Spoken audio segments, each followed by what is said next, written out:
Breaking news చూస్తున్నాం. అంబేద్కర్ కోనసీమ జిల్లా ముమ్మడివరం దగ్గర గోదావరిలో గల్లంతైన యువకుల కోసం ముమ్మర గాలింపు చర్యలు కొనసాగుతున్నాయి. ఇక గల్లంతైన 8 మంది యువకుల్లో ఇప్పటి వరకు 5గురి మృతదేహాలు లభ్యమైనట్టు తెలుస్తోంది.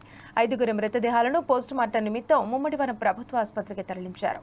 మరో 3 కోసం ఎస్డీఆర్ఎఫ్ గజయితగాళ్లు గాలిస్తున్నారు. నిన్న గోదావరిలో స్నానానికి వెళ్లి 8 మంది యువకులు గల్లంతైన ఘటన స్థానికంగా తీవ్ర కలకలం రేపుతోంది. అయితే నిన్న కమ్నిలంక సమీపంలోని గౌతమి గోదావరి తీరానికి వెళ్లి 8 మంది యువకులు గల్లంతయ్యారు. కె గన్నవరం మండలం శేరులంక గ్రామంలో ఓ శుభకార్యానికి హాజరైన పలు కుటుంబాలకు చెందిన 11 మంది యువకులు వేడుక అనంతరం సరదాగా గడిపేందుకు నదిలో స్నానానికి దిగారు.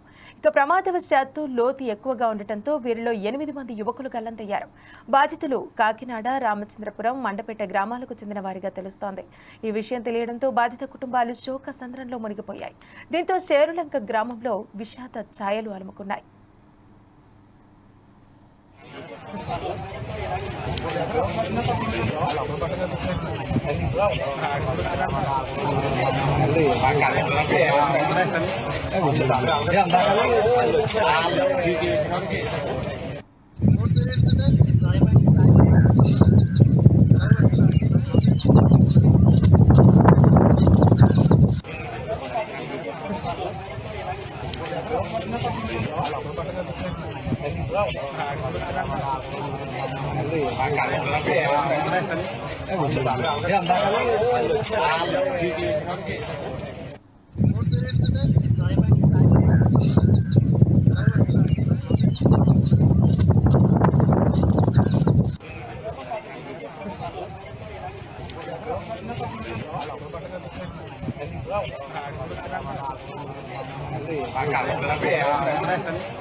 ముమ్మిడివరం మండలం కమనిలంక సమీపంలోని గోదావరిలో